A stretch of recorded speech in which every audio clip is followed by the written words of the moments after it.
Hello everyone, this is C A Kapil Mundotiya और आज हम सीखेंगे इंडेस 8।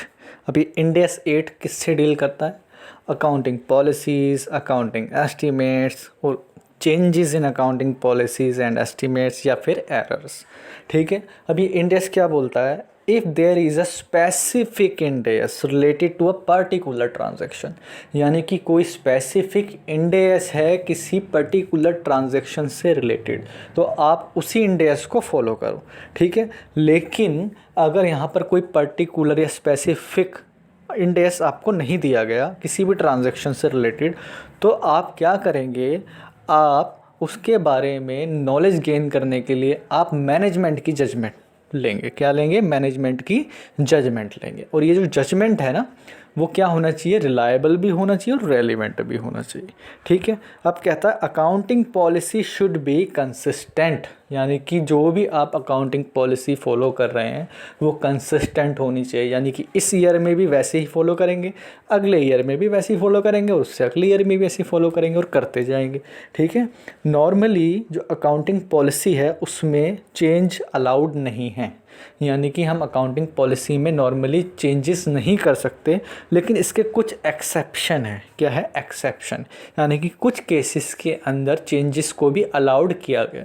अभी कौन से केसेस है? पहला केस है if changes is required by an Ind AS, यानी कि जो चेंजेस है वो इंडेस के ही द्वारा किया जाना चाहिए, तो आप अलाउ कर देंगे, आप कर सकते हैं। या फिर आपने जो चेंजेस करे अकाउंटिंग पॉलिसी में, उससे जो हमारी फाइनेंशियल स्टेटमेंट्स है ना, वो और भी ज़्यादा रिलायबल दिखती है और भी ज़्यादा रेलिवेंट इन्फॉर्मेशन प्रोड्यूस करती है, तो हम चेंजेस कर सकते हैं। यानी कि दो केसेस, या तो वो रिक्वायर्ड बाय लॉ है, यानी कि इंडेस ने बोला है चेंजेस करने के लिए तो करने पड़ेंगे, या फिर चेंजेस करने से आपको और भी ज़्यादा एक्यूरेट रिलायबल इन्फॉर्मेशन प्रोड्यूस होती है, तो आप कर सकते हैं। अब कहता है कि how can we know that what is the accounting policy and what is the accounting estimates, यानी कि हमें कैसे पता चलेगा भैया कि कौन सी अकाउंटिंग पॉलिसी है और कौन सी अकाउंटिंग एस्टिमेट्स है? तो कहता है अगर there is a change in transactions MRP। अभी सर MRP क्या है? M stand for measurement, R stand for recognition and P stand for presentation. यानी कि इन तीन चीज़ों के अंदर अगर चेंज आता है किसी भी ट्रांजैक्शन की, तो आप समझ जाना ये अकाउंटिंग पॉलिसी है, यानी कि it shall be considered as accounting policy. अब एक नोट है जो मैंने एग्ज़ाम पॉइंट ऑफ व्यू से दिया है, कहता है change in substances of an event, conditions और classification shall not be treated as changes in accounting policy. यानी कि अगर किसी ट्रांजैक्शन के, यानी कि कोई ट्रांजैक्शन हुई, उस ट्रांजैक्शन के को आपने अलग तरीके से क्लासिफाइड करा है, यानी कि सिर्फ उसका क्लासिफिकेशन चेंज करा, ठीक है, या फिर उससे रिलेटेड थोड़ी बहुत कंडीशंस चेंज हो गई या उसके सब्सटेंस में चेंज आया, तो हम इसको change in accounting policy consider नहीं करेंगे। लेकिन अगर किसी ट्रांजैक्शन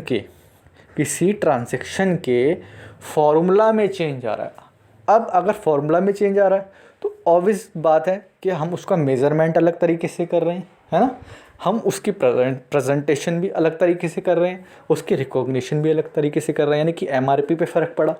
तो जैसे ही MRP पे फ़र्क पड़ा तो हमने इसको क्या बोल दिया कि ये क्या है? हमारी अकाउंटिंग पॉलिसी है। यानी कि अगर if there is a change in a substance of an event, condition or classification of an transaction, then it shall not be considered as a change in accounting policy. But if there is a change in a formula, then it shall be considered as a change in accounting policy. ठीक है, उम्मीद है आपको समझ में आ गया होगा। अब कहता है how to apply changes in accounting policy, यानी कि हमें समझ में आ गया कि चेंज हो रहा है, लेकिन हम उसको अप्लाई कैसे करेंगे अकाउंटिंग पॉलिसी में? तो कहता है कि if in specified Ind AS as related to such transaction transition provisions are mentioned, then we have to follow only that Ind AS provision. यानी कि अगर किसी पर्टिकुलर ट्रांजेक्शन से रिलेटेड कोई Ind AS है, ठीक है, तो आप उस Ind AS में जाओ पहले, और उस Ind AS के अंदर कहीं ना कहीं ट्रांजेक्शन के प्रोविज़न लिखे होंगे, यानी कि चेंजेस से रिलेटेड प्रोविज़न लिखे होंगे, आपको वही फॉलो करना है, ठीक है। लेकिन अगर उस Ind AS में ट्रांजिशन से रिलेटेड, चेंज से रिलेटेड कोई भी प्रोविज़न्स नहीं लिखे हुए हैं, तो आप क्या करना, आप आना सीधा वापस से Ind AS 8 के अंदर, और क्या करेंगे, आप चेंजेस अप्लाई कर देंगे। और चेंजेस कहाँ से अप्लाई करेंगे, रेट्रोस्पेक्टिवली। कहाँ से अप्लाई करेंगे, रेट्रोस्पेक्टिवली। अब रेट्रोस्पेक्टिवली का मतलब क्या होता है, यानी कि पुराने ज़माने से आपको नए ज़माने तक चेंजेस करने पड़ेंगे। अब ये जो चेंजेस करने, कहाँ कहाँ चेंजेस करने हैं सर, यानी कि अकाउंटिंग पॉलिसी में चेंजेस करने हैं, हमें समझ में आ गया। रेट्रोस्पेक्टिवली करने हैं, समझ में आ गया। लेकिन किस चीज़ में करने हैं, हमें करने पड़ेंगे बैलेंस शीट के अंदर या फिर स्टेटमेंट ऑफ इक्विटी के अंदर। किस में, बैलेंस शीट में, और एक साथ में स्टेटमेंट ऑफ इक्विटी होती है जिसको हम रिटेन अर्निंग की भी स्टेटमेंट कह देते हैं। तो आप रिटेन अर्निंग में भी चेंज कर दो और बैलेंस शीट में भी चेंज कर दो। अब बात आती है कि जो अकाउंटिंग एस्टीमेट्स होते हैं ना सर, वो कैसे चेंजेस करेंगे, उसमें कैसे चेंजेस करेंगे। अगर पॉलिसी में चेंजेस आए तो रेट्रोस्पेक्टिवली, लेकिन अगर एस्टीमेट्स में आए तो प्रोस्पेक्टिवली। कैसे करेंगे, प्रोस्पेक्टिवली, यानी कि आने वाले समय के लिए चेंजेस करेंगे। यानी कि अगर हम आज खड़े हैं 2022 में, तो हम 22 के बाद से चेंजेस करना शुरू करेंगे, ना कि पीछे से। अब इसके अंदर नेक्स्ट टॉपिक है एरर्स, है ना। अब एरर्स क्या होते हैं, आपको पता है, एरर्स तो गलतियां होती है, ठीक है।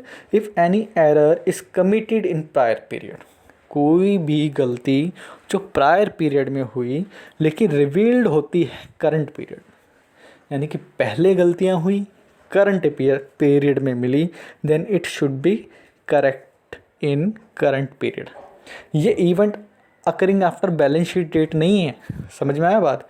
ये अलग चीज़ है, यानी कि पुरानी गलतियों को आप कहाँ देख रहे हैं, आज देख रहे हैं। जब आपने आज देखा तो आपको महसूस हुआ कि कुछ गलतियां हुई थी, तो आपको करेक्ट करना है उसको।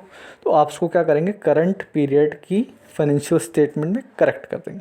लेकिन जो एरर है ना, क्योंकि वो पहले की एरर है, आप उसको आज सही कर रहे हैं, तो आप उसको कंपैरेटिवली सही करेंगे। यानी कि एक इम्पैक्ट उसका जाएगा करंट ईयर की बैलेंस शीट में, और एक इम्पैक्ट जाएगा उसका लास्ट ईयर की बैलेंस शीट में, irrespective of the fact whether this error are committed in last year or not. ज़रूरी नहीं है कि वो जो एरर है वो लास्ट ईयर में ही हुआ हो सकता है। जैसे आज 2022 चल रहा है, तो 2022 के अंदर मेरे को कोई गलती मिल गई कि भाई पहले ये गलतियाँ हुई थी, और मान के चलिए वो 2021 में नहीं हुई, वो 2020 के अंदर हुई थी। तो हम क्या करेंगे, जो कंपैरेटिवली चेंज करेंगे, हम इस साल की भी बैलेंस शीट को चेंज करेंगे, 2020-22 की को भी, और 2021 वाली को भी चेंज करना पड़ेगा। ठीक है, उम्मीद है आपको समझ में आ गया होगा। अब इसमें एक बहुत ही इम्पॉर्टेंट टॉपिक है, वो है थर्ड बैलेंस शीट से रिलेटेड। तो कहता है कि third balance sheet need to be presented if error has impact on asset and liabilities, but it has impact on only profit and loss. For example, finance costs treated as other costs, then it shall not impact the balance sheet, so there is no need to prepare third balance sheet. क्या कहा sir इसने, sir इसने ये कहा कि अगर किसी भी एरर का इम्पैक्ट बैलेंस शीट पर पड़ता है, यानी कि एसेट पर पड़ रहा है, लाइबिलिटीज़ पर पड़ रहा है, ठीक है, तो आपको थर्ड बैलेंस शीट भी बनानी पड़ेगी। क्या बनानी पड़ेगी, थर्ड बैलेंस शीट, जिसको हम ओपनिंग बैलेंस शीट बोल देते हैं बेसिकली, ठीक है। तो आपको थर्ड बैलेंस शीट भी बनानी पड़ेगी। लेकिन अगर उसका इम्पैक्ट बैलेंस शीट पर नहीं पड़ रहा, जैसे कि आपके पास में कुछ एक्सपेंसेस थे, ठीक है, और वो कौन से एक्सपेंसेस थे आपके पास में, वो आपके पास में थे फाइनेंस कॉस्ट थी, लेकिन आपने उसको अदर कॉस्ट दिखा दिया प्रॉफिट एंड लॉस में, ठीक है, तो अल्टीमेटली नेट प्रॉफिट तो वही आएगा ना, उसको तो बैलेंस शीट पे कोई इम्पैक्ट ही नहीं पड़ा, इसलिए थर्ड बैलेंस शीट नहीं बनेगी। अब ये कहता है as per para 38C of Ind AS 1 an entity में present comparative information in addition to the minimum comparative financial statement. अब मिनिमम कंपैरेटिव स्टेटमेंट कितनी है, 2 ही तो होती है, यानी कि इन 2 के अलावा भी आप प्रेजेंट करेंगे थर्ड बैलेंस शीट, ये कहना चाह रहा है। Required by Ind AS as long as that information is presented in accordance with Ind AS, the comparative information may consist of one or more statements referred to in the paragraph 10 but need not comprise a complete set of financial statement. When this is the case, the entity shall present related note information for those additional statement. In simple words, ये कहना चाह रहा है ज़रूरी नहीं है कि आपको complete set of financial statement produce करने हैं, नहीं जी, आपको कंपैरेटिव तो मिनिमम 2 बनाने होते ही हैं, ठीक है। आप तीसरा बना सकते हैं क्योंकि वो मिनिमम है ना कि मैक्सिमम है। आप बना सकते हैं, थर्ड भी बना सकते हैं, 4 भी बना सकते हैं। क्या ज़रूरी है कि सारी की सारी चीज़ें जो फाइनेंशियल स्टेटमेंट्स में होती है वो बनानी पड़ेगी? नहीं जी, सिर्फ प्रॉफिट एंड लॉस बना लो, सिर्फ कैश फ्लो बना लो, ठीक है। यानी कि in simple word minimum requirement कितनी है कंपैरेटिव्स की, वो है 2, बस इतना कहना चाह रहा है। यहाँ पर आपका इंड एस 8 कंप्लीट होता है। Thank you so much.